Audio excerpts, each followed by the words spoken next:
What's going on, everybody? Welcome into Fantasy Pros. This is Leading Off Live. I'm your host, Joe Orico, today, joined by Casey Bubba. If you guys were listening to these podcasts at the end of last season, the two of us took you home through the final 6 weeks or so of the fantasy baseball season, and there's no Chris Welsh, there's no Joe Pisapia, so we are going to have some fun today. Bubba, it is great to have you back on the pod, my friend. How you been doing? I am doing great, my friend. It's good to be back. It's last couple months of the baseball season. It just feels right. Me and you, Joe, taking it home. Absolutely, man. It's been way too long since we've talked. And if anybody on the show is new this year and they're not familiar with you, I just want to give you a chance. Let everybody know what you got going on, what it is you do in the space, and where can people find you? You can find me on the old Twitter there at BD Entric, so I got that going. But it's the Bubba and the Bloom Patreon for the most part with myself and Ryan Bloomfield. We do that. We do 2 shows a week, the Bubba Bloom podcast, obviously. A lot of content over there, right, for Fantasy Pros, Baseball HQ, and much, much more. So, yeah, it's good to be back, and we don't stop until September 30th, I guess. Yes. We don't stop until game 162 is in the books. We will be here for you for the rest of the season, Monday, Wednesday, Friday for September. Like we've mentioned before, it'll be a little bit different, but in August, Monday, Wednesday, myself and Welshie, and then on Fridays, the Joe and Bubba show, as you guys saw at the end of last season. Now, one of the beautiful things about me getting to host the show is that I get to make the show sheet, and that means we get to talk about the Toronto Blue Jays right off the top here. They had a ridiculous series against the Rockies. I know most teams go into Colorado and they put up some crooked numbers, but Toronto had 45 runs, including a major league record 63 hits in their 3-game series against the Rockies. My main reason for bringing this up is to get your opinion on what you think the Blue Jays are, Bubba. Do you think this is a legitimate team that has World Series aspirations at this point? Or are they a team that's maybe overperforming and one that people should probably expect to come back down to earth before the end of the season? It's like I don't know if they're World Series aspirations. I definitely think they're going to contend for a playoff spot, maybe even surprise people with a pitch for the AL East. I'll give you that much. It all comes down to that pitching staff because the offense I like a ton, especially if you get these young kids to keep hitting like Loperfido and Barger and company. That goes a long ways. You got the resurgence of your boy, Bo Bichette. And, for goodness gracious, if Vlad finally hits home runs, like you guys could take it to a whole nother level with that team. It just comes down to pitching, though. Like it's a yearly tradition with them. Cam Barrios doing enough. Can Gausman do enough? Can Scherzer's fingers stay healthy? So on and so forth. If the pitching's good, you guys could make things scary. There's no doubt about it. It wasn't, and it's not just the Rocky series. So like I'm going to give you I'll give the non-homer take to this. Like this team's been playing very, very good baseball since at least the break, maybe a little before that. It is a competitive team. You don't want to face them if you have a streamable pitcher. Like this is a good ball club, and they just happen to take advantage of a just disgraceful baseball organization in Colorado. If you look at the ERAs for the Rocky staff, it is really rough. Like Senzatello's hurt now, but Gomber, Freeland, like you look at these numbers, 30 plus starts, 30, 31 starts of a 6.7 ERA. It's got to be demoralizing for these guys. Fife in the chat is asking about any word on Springer. He has not been able to make any rehab appearances yet. Concussions are just finicky injuries. Sometimes they heal quickly. Sometimes it takes a lot longer and they can recur later on. So we're going to just have to play the waiting game with George Springer at this point in time. So because there was a short slate on Thursday, I've kind of mixed Wednesday and Thursday's games here into the headline. So let's talk Gavin Williams. Took a no-hitter into the 9th inning against the Mets before Juan Soto took him deep to center field. That one was on Wednesday. Over 125 innings now. He has a 3.17 ERA, but still a 1.30 whip. So what do you make of Gavin Williams? Is he somebody that you can project you're going to be interested in heading into next season? Where is your evaluation at on him? Because he's somebody that doesn't give you a ton of strikeouts. There was the injury last season. I feel like he's a very tough eval at the moment, Gavin Williams is. Well, he's about a K per inning, so it's not like it's a zero burger in the strikeout column. But the walks are just they kill you, and it's been this way all season long. Like at 4 walks in that no-hit bid, that's going to make things tight. He had a couple starts where it wasn't bad, but it comes down to the control with him. It's Tanner Bybee's kind of a cursed name these days, but there's a lot of Tanner Bybee feels when Tanner was younger with this Gavin Williams thing. There's a lot of similarities there. The skills are good with Gavin Williams. He just hasn't put it together. So will I be interested? Yes, at the right cost. That's the lazy answer. But because I think a lot of people are kind of jaded by what the things you mentioned. The whip is bad. He doesn't go deep in the games because of the pitch count sometimes. and so on and so forth. You're getting okay strikeouts. You're getting a 3.17 ERA. And I think that's, the xFIPs and the Sierras are closer to 4, but still in this era of baseball, you'll take that where he's getting drafted. So I'm interested. You got to be cautious though, because his whip could just destroy you.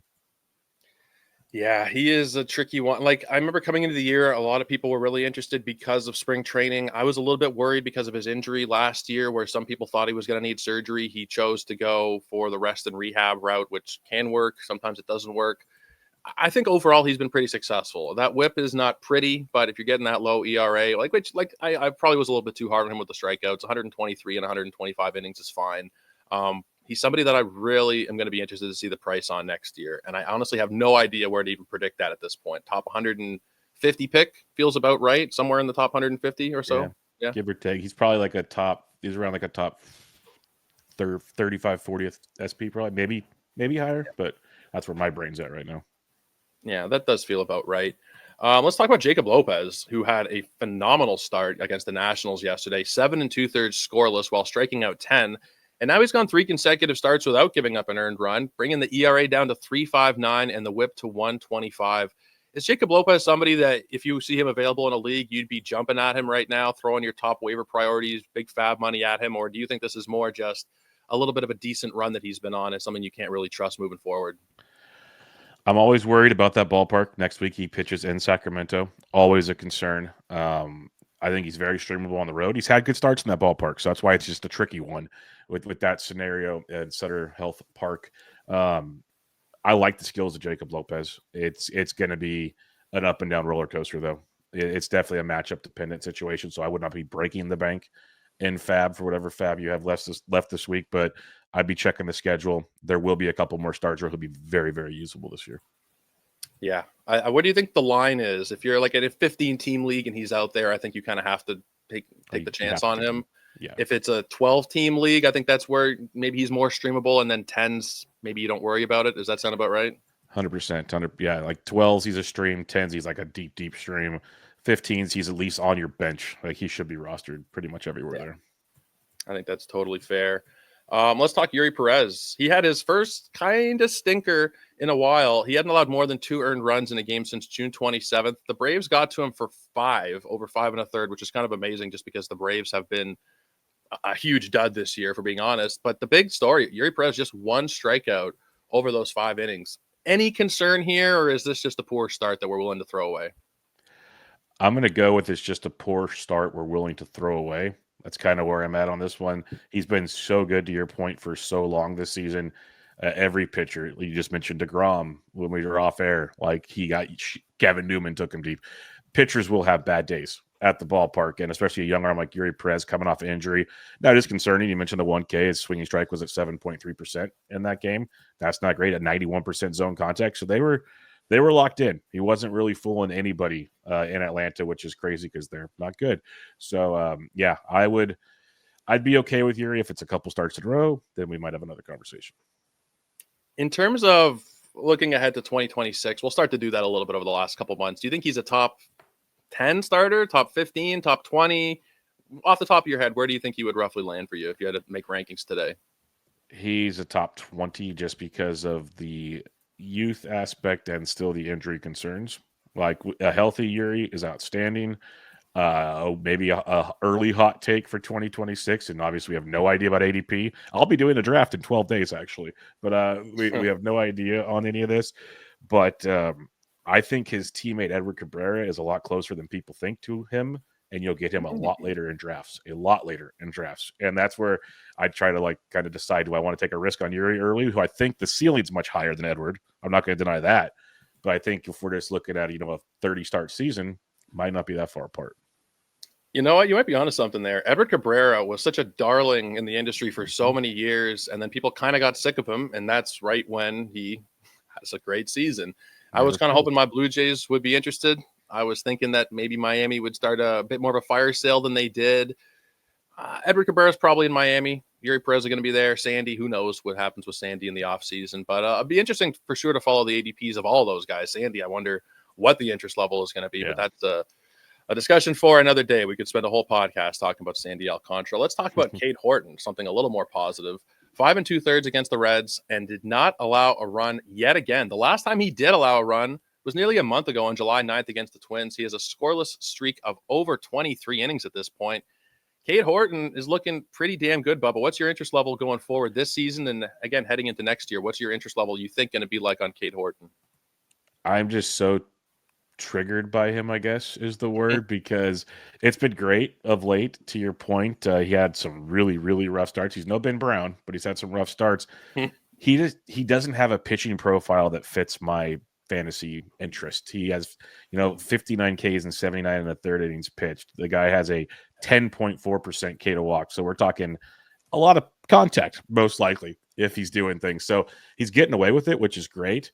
But that fantasy profile just doesn't interest me. Now, if he goes, he's still super young. There's a lot of things that can change. You just mentioned Edward Cabrera as an option. So let's say, he goes and gets a pitch mix change, or we see different things, takes another little step, interest could change. But for now, I'm pretty much not happening. Yeah, I think that's about right. I added him in a couple of leagues for that start against Cincinnati. I'll probably play him until he burns me, but I think I agree. The strikeouts being where they are, little bit concerning for, especially if you're in a shallow league and you can't really afford to have no strikeouts coming. Because sometimes you're going to get 1 or 2, maybe 3 strikeouts from him, and that's a little bit tough to work around in a lot of cases, especially because we know that this scoreless streak is not going to last forever. Let's talk Trevor Rogers, because I was so off on Trevor Rogers when they made that trade last year. I remember talking with Bloom about it actually and thinking, the Marlins stole. The Marlins literally committed larceny. And it looked like they did. Kyle Stowers, hitting 325 home runs. He's been great. But then Trevor Rogers, he's got a 1.44 ERA and a 0.83 whip, 6 innings of 1-run ball against the Phillies the other day. This feels pretty legitimate, but I'll ask you, Bubba, is this just who Trevor Rogers is now? Is he fixed? Is he back to who he was as a rookie? Or is this simply a hot 10 starts that people are going to be fooled by? I want to say he's fixed. I really do. It's always scary with a pitcher because it's just one tweak and it's gone. But dude's 27. Like, how could this could easily be a fix? It's not like he feels like he's been around forever. That's kind of part of the joke. Like, he gets traded and then, Stowers goes nuts and so on and so forth. Now it's like the trade looks pretty darn good for both sides. If you really want to look at it, I made a joke with Ryan on Thursday night's Fab preview we did. I was like, looking at the Orioles rotation, and outside of Trevor Rogers, it's all garbage, which I never thought I would say. Like, it's funny watching how things change. And I think it's legit. You got to trust it as legit. The control is outstanding. He's getting the whiffs. It just looks like a guy that, went to the minors for a bit in Baltimore, and maybe they figured something out. I'm so shocked. I was so out on him for years. And the funny thing is, I forget who said this, and I said it to Welsh the other day too. The big pitching pickups of the second half to win your league, Trevor Rogers and Eric Lauer. Don't know who would have forecasted that one. No one saw that in the tea leaves, but no one saw Josh Naylor stealing 21 bases either. We'll talk about him coming up a little bit later. Not even Josh. Not anybody, I don't think. No. One more piece of news in the headlines. Junior Caminero, 2 home runs on Wednesday. Kind of surprised me that he's already up to 30 home runs for the season. He's the number 4 third baseman on the year, according to the Fangraphs player rater, behind Jose Ramirez, Manny Machado, Eugenio Suarez. I don't know how good he could potentially be. Like, the ceiling could be like a Manny Machado, another version of Manny Machado, maybe, who doesn't steal as many bases. I think Junior Caminero could potentially sneak into the end of the second round next year, maybe even higher than the end of the second round, maybe mid-second round, like that Austin Riley range, Rafael Devers range in the last couple of years. Is that where you think he's going to probably end up, somewhere as a second round pick next year? 100%. The last 2 names you mentioned, Machado, I think he's a Riley Devers type. Like, he's going to get you 5, maybe run into 10 steals once in a while, but the dude's got 40 home run power, and he's still 22 years old. So who knows where he really flourishes to. I was all in on him this year because he was so cheap early on for us degenerates that draft early, and then that ADP just started skyrocketing, and I kind of started stepping back a bit. Not happy I did that, but I believe what we're seeing. I think it's legit, and it also helps. Let's temper a few things. That home ballpark does help, and that won't be where he's at forever. So let's keep that in mind. But I still think he's at least a 30 home run guy. The Rafi Devers, Austin Riley pocket is very good. Now, he just missed out on being a rookie because of his eligibility. The at-bats were just over last year. Let's say he was a rookie-eligible player this year. Would you vote for him or for Nick Kurtz as Rookie of the Year? Wow, that's a great question. I guess why you're hosting the show. I, whew, I think I'm going Caminero, Yeah. but Nick Kurtz has been unruly. Like that's crazy. But I think I'm going Caminero mainly because he's done it the entire season. Yeah. But maybe it's more impressive that Kurtz has done it in a smaller. Like that's a conversation that I wouldn't complain either way. Yeah, I mean, we got 2 comments right away when I asked that, and one of them said Kurtz, one of them said Caminero. Yeah. So I think it would be pretty interesting. It's unfortunate that we don't get to have that kind of battle. It looks like Nick Kurtz, I think he's like minus 7,000 for Rookie of the Year at this point. So I think that one's probably pretty much signed away. But let's talk about something we are giving away here at Fantasy Pros, and that is a signed Billy Wagner Mets jersey. It is a beautiful jersey. We got the graphic up here on the screen. Thank you, Callie. I love that orange and blue color scheme. I'm not a Mets fan by any stretch of the imagination, but this is a nice jersey. Very easy to get yourself a chance to win it by subscribing to the Fantasy Pros MLB YouTube channel. You comment on a video, and that's it. If you're watching on Twitch, hop over to the YouTube. If you're listening on the podcast feed, hop over, leave a couple comments, tell us how happy you are that Joey P is not here and Welsh is not here anymore, and you can get a chance to win this Billy Wagner signed jersey. Let's take a couple of questions from the audience here. Does Bo Bichette re-sign in Toronto? I know what your heart says. What's reality say? But My heart says yes. I mean, I've seen him projected for like a $250 million contract. Feels about right considering what he's given you, like 4 to 5 win seasons with the 300 batting average, 20 plus homers. I don't think he does come back at the end of the day. I feel like somebody is going to outbid Toronto. What do you think, Bubba? Do you think this is his last year as a Blue Jay? yeah, I think so. I think if whatever money they have, they need to throw it to that first baseman you have. So I think Bo's going to be gone unless we see a whole new pocket of money that Toronto hasn't been willing to show for a long time. We'll see. I mean, they definitely opened up the coffers with that Vladdy deal. Will they do it twice in the span of 6 months or so? I don't know. It'd be a good way to do it. Keep those two locked up for like career Jays. Like that's a great way to do it. But yeah, I'd love it. I'd love it, but I'm not expecting it at this point. Any news on Dylan Cruz? I know he's rehabbing. I saw he had a home run the other day. I think that he is probably a decent stash. You have to also remember that he wasn't great before and that the Nationals team around him is a huge dumpster fire. But I think he's still probably worth stashing. You know, he can help you with speed down the stretch, specifically in those roto leagues if you need to catch up on some speed. I think he is worth a stash to you. Yeah, he's a stash. They want to get him a bunch of at bats in the minors because he's been out for so long. So maybe next week we see him coming up. But yeah, he's rehabbing. He's close. Speed machine. So I agree with Rico on that.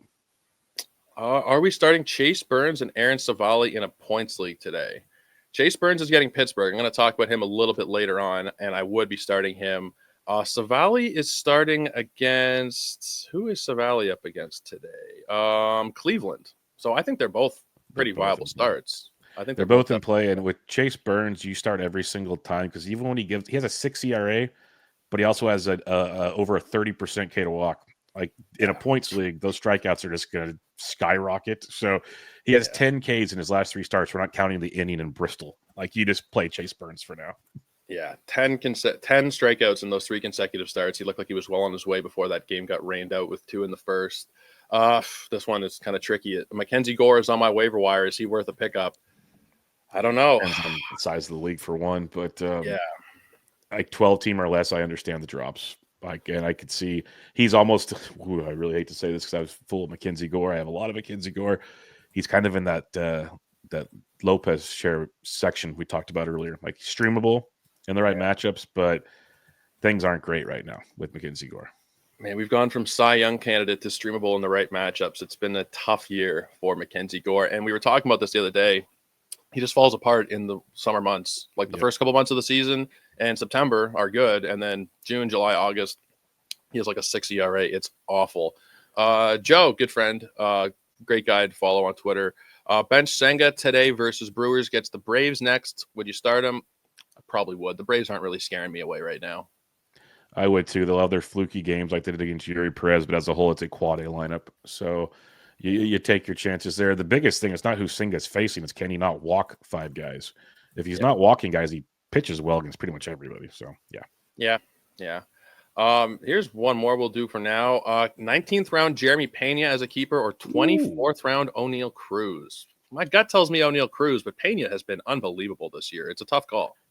I love Pena. If you want just a Fucking balanced muted, Bubba. 25-25, 20-20 type guy, you go Pena. But if you want to shoot the moon, you go O'Neal Cruz, because everyone, like, the comp is lazy, but he's basically an Ellie De La Cruz, not even light. He's kind of in between a light and an Ellie De La Cruz. So yeah, he's that good. Yeah, it's a tricky one for me. I don't know that I feel strongly about it. Like, I think I'd probably go with Cruz, but eh, I honestly don't have like a super strong opinion. I think they're both really, really good options. Let's talk about a fun fact here. Max Scherzer and Clayton Kershaw will face off against each other for what'll likely be the last time in their careers tonight. Oh, it probably will be, almost a guarantee. Yeah. Their first matchup came in 2008, where they both served as last-minute replacements. This is a graphic that had gone around on Twitter and Instagram for years. The two pitchers that they replaced 17 years ago in that start, Randy Johnson and Greg Maddux. They were last-minute replacements for those two. Ended up coming on. I'm not sure how they did in that game, to be perfectly honest with you, but kind of interesting that those are the two guys they filled in for. They both ended up having Hall of Fame careers, pretty slam dunk first ballot Hall of Famers. Let's get to the 3 up and the 3 down. On the up, Paul Skeens threw 6 scoreless innings and struck out 8 against the Reds. He has a 1.94 ERA and a .93 whip over 144 innings, and this is a crazy stat, Bubba. It was the first time in his 47 starts that he had allowed 7 hits to his opponent. The first 46 starts were 6 hits or less. 2 straight seasons now where we have a sub-2 ERA. And I saw people saying we've never seen a pitcher like Skeens before. At first I was scoffing at it, but the more I think about it, maybe we haven't. Yeah, we got like 1 or 2 seasons of Pedro. That's about the closest thing I can think of off the top of my head, because like Maddux was always great, but he wasn't the strikeout guy. Pedro was, and what Skeens is. But Pedro got wins because the Pirates stink. So that's the difference. Yeah, Skeens a beast. It's absolutely impressive what he's doing. Next up on the ups, NL Rookie of the Year favorite Drake Baldwin hit 2 home runs on Thursday against the Marlins, went 3 for 5, drove in 5 runs. Just a great game from him. And then Shane Smith struck out 8 over 5 innings of 2-run ball against the Mariners. I don't know what to make of Shane Smith, because he was an all-star, probably not deservingly, had some kind of rough outings around that time, but he's also had some stretches this year where he's been very, very serviceable. I wonder what he is going to turn into eventually. Is he somebody you could see yourself being interested in for 2026 drafts? If he's free like he was this year, possibly. White Sox pitcher is going to always take a massive hit in the win department. So, and I agree. Like, I've streamed him at times this year. I've also started him when he's gotten destroyed. I haven't even found a rhyme or a reason to who Shane Smith is right now.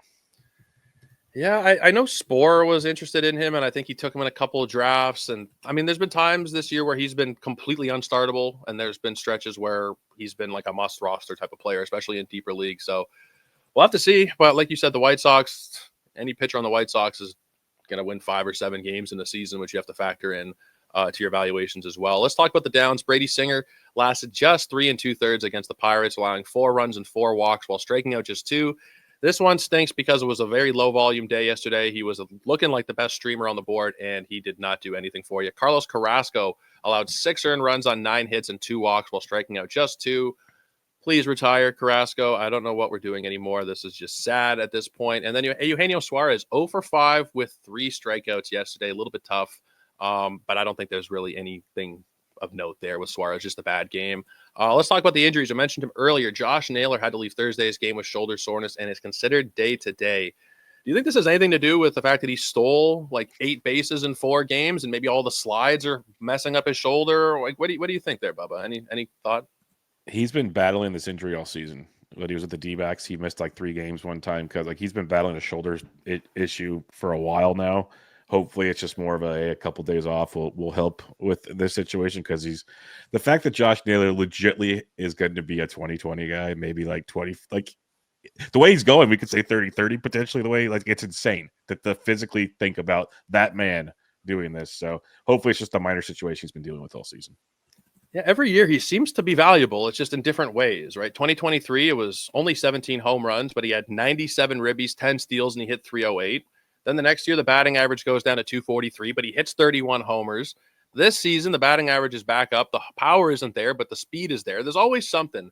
I wouldn't be surprised if he starts pitching next year and gives us value in that way, because there's just always something with Josh Naylor. Good Canadian boy. Let's talk Michael King. expected to return from his right shoulder strain and start for the Padres on Saturday against the Red Sox. Are you throwing him right into the fire against the Red Sox immediately, or would you rather see one on the bench first?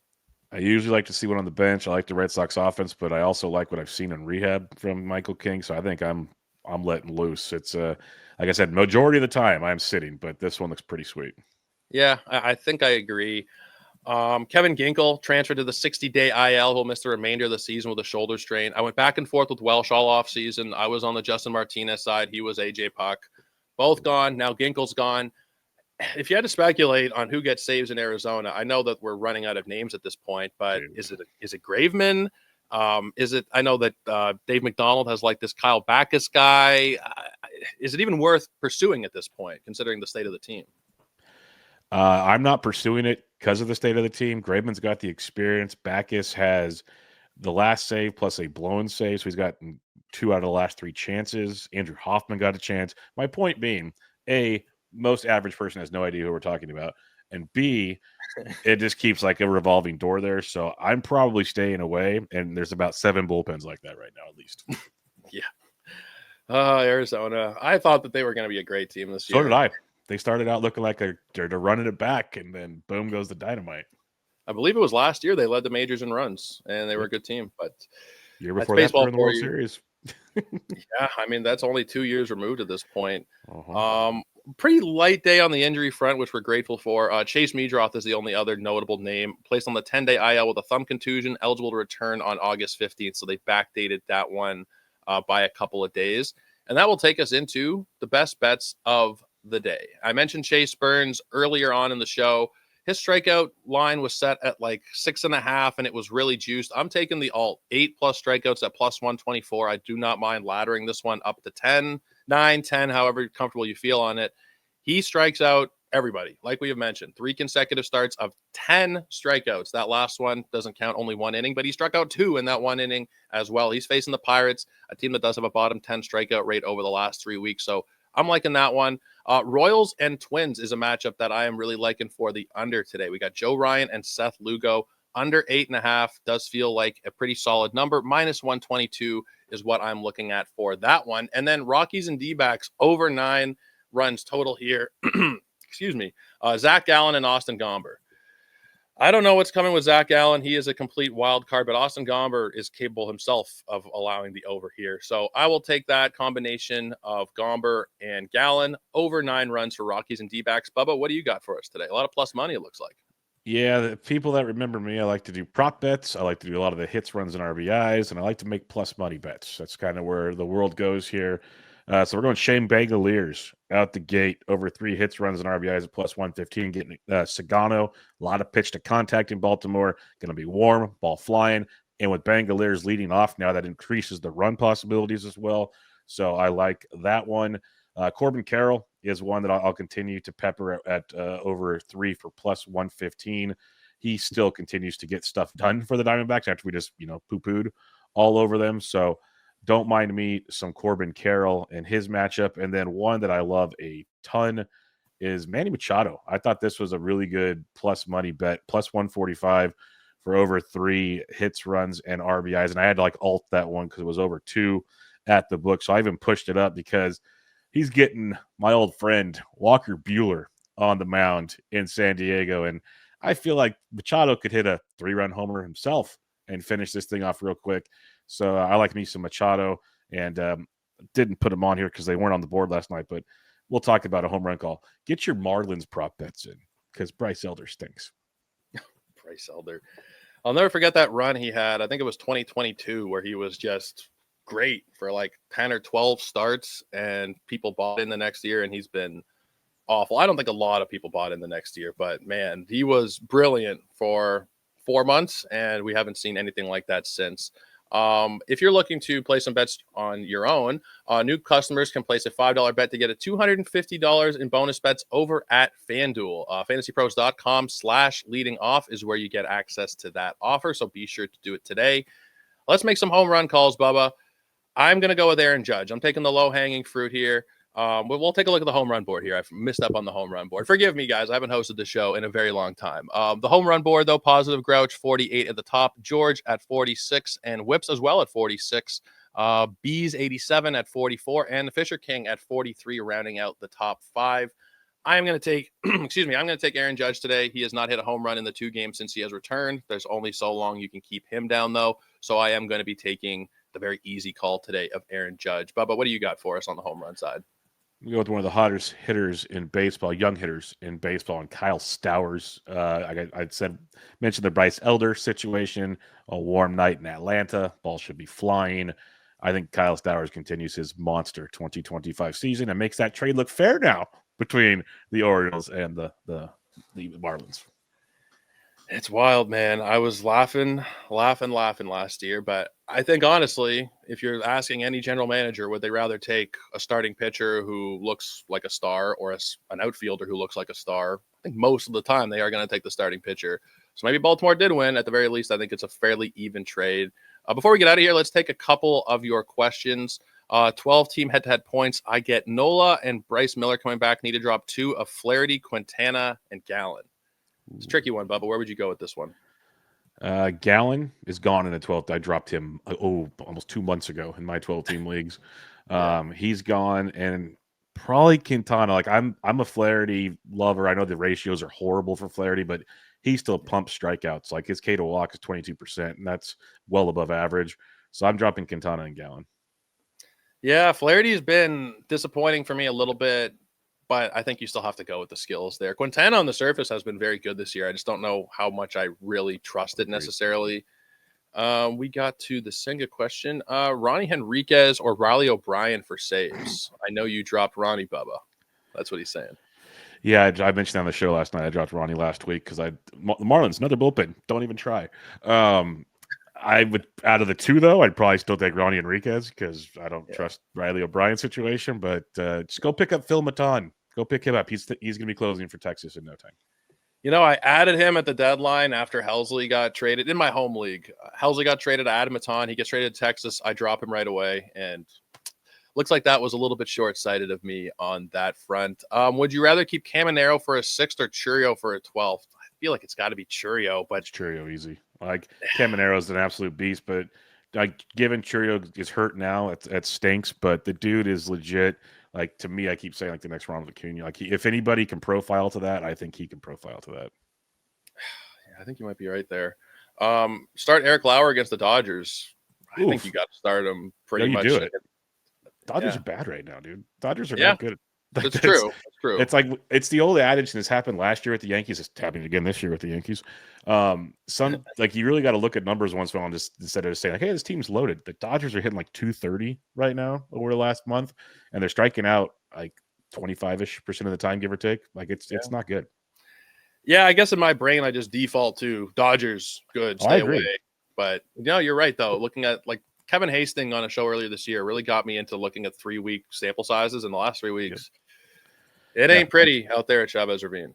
When I do all my matchups columns and anything DFS, I always do the last 30 days versus handedness, and it ain't good. Yeah.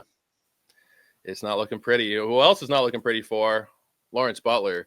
Time to drop now that he's sitting against lefties. I think in a shallow league, I gave a different answer the other day. I think if you are in a 10 or a 12-team 3-outfielder league, he can hit the wire. Agreed. The fact he's sitting versus lefties now is highly concerning. It's a down season. Maybe get some value in draft season next year with him. Yeah, it's tricky. I mean, still going to be a great lineup next year. Still the good ballpark. I think I'll be buying whatever little dip we get. And there will be some dip from this year. He was a top 75, top 80 pick. I don't see that happening again next season. Let's do a little bit of rapid fire. Riley Green or Jesus Sanchez? I'm going to go with you said rapid.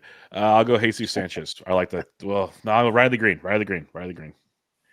Yeah, I would take Riley Green, but man, do I ever love Jesus Sanchez. So do I. That's why it's tough. He got out of Miami, like those barrel rates he's over the years. Cleanup for Houston. Like it's a good, massive upgrade.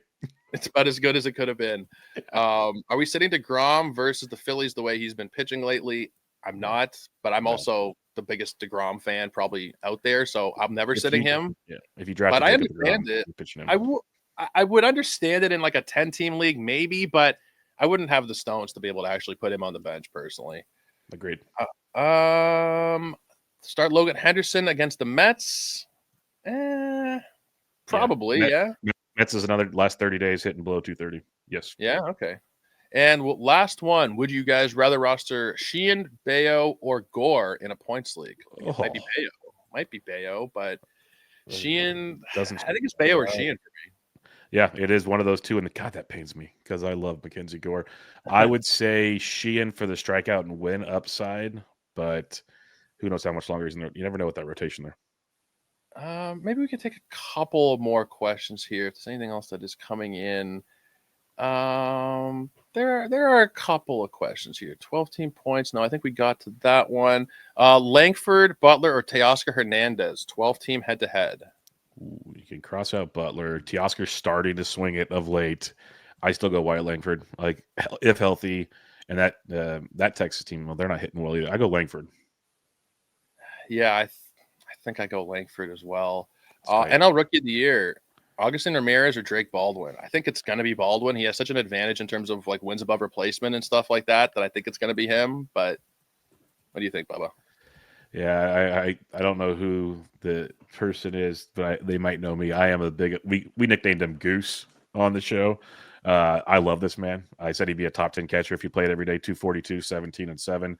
It is Drake because he's had the longer run, but if Goose can put together another like 6 weeks, it's a lot closer than people think.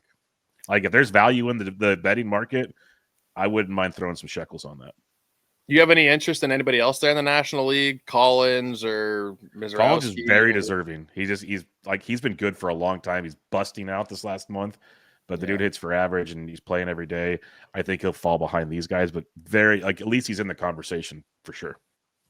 Yeah, I think so as well. Start Cam Schlittler tonight versus Houston. I'd lean no in most cases, unless it's a deep league. What do you think, Bubs? 12-team or deeper, I could. 15s for sure. 12, if you have other options, I would start him in 12s and deeper just because the K upside is there, but they're starting to wake up in Houston. Yeah. Ernie Clement or Colson Montgomery rest of season? I love Clement. I've been pounding the drum for Clement, but if we're talking fantasy, you need a guy that can go deep more than like 4 or 5 times, so it's Colson Montgomery. I think you're probably right. Yeah, I mean the lineup context, they're so different. They're so different in terms of their completely makeup. different skill sets. So I guess if you really need batting average, it might be Ernie. If you really need power, then it's probably Montgomery. It's tricky, man. I've been a big Ernie fan myself this year. He's put together 2 straight really good seasons, and I wonder what his role looks like in the future. But man, eligible everywhere, hitting close to 300. We'll take it. We will absolutely take it. Any faith that Joe Ryan can get wins anymore with that team? He'll get a couple, but it's not going to be. He's not going to be winning 6 or 7 more games this season. Maybe it's 2 or 3. I'd say he's in the Paul Skeens bucket, folks. Enjoy. Yeah, the Tango Tiger, Tom Tango posted something yesterday about the wins, and it was like Felix Hernandez dug the hole, Jacob deGrom put the coffin in, and now Paul Skeens is putting the dirt on top now in terms of how people are looking at wins. A couple more. Michael Wacha start every time out. I think absolutely at this point. Yep. I mean, 2 consecutive years, if not 3 now, of just really good production. I think he's a set it and forget it guy. Agreed. Yep. You rock and roll, and people need to just stop the biases they had against him. I think we will wrap it up there. We got through a lot of questions, and I really appreciate all you guys coming into the show. I know it is a little different. You know, you're still getting a Joe, one who is balding but not quite bald yet, and you're getting Bubba instead of Welsh. So it's a little bit different. But I hope you guys are enjoying the podcast. We did these last year. Bubba and I have done countless shows over the years, and I absolutely love getting to record with him. So make sure you guys are subscribing to the channel if you haven't done so already on the podcast feed. Subscribe to the YouTube, subscribe to the Twitch. Get rid of those nasty ads by subscribing over on Twitch. And we'll be back again on Monday. I'll be here with Welshie. Bubba will be here again next Friday. But until then, everybody, take care, and we will see you on the next episode of the Fantasy Pros Baseball Podcast. Oh, that was fun. Somebody asked me self-grade as a host for the first time in a while. Little choppy, I'll be honest, but not too bad. I mean, it's like riding a bike, right? I've hosted probably 700 or 800 shows over the years, so it is like riding a bike, but not perfect. Definitely not perfect.